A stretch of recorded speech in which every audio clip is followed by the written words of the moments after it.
At times, people may appear more divided than they are united, but one universal truth has stood the test of time. Getting out of bed in the morning sucks.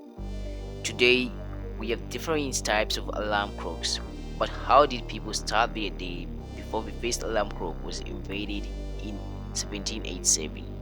Turns out people have always been coaxing themselves out from under the covers. Levi Hutchins made a device for himself, however, it was only laying at 4 a.m. in order to wake him for his job. It didn't even have to be at work early. It was simply his film rule to wake up before sunrise.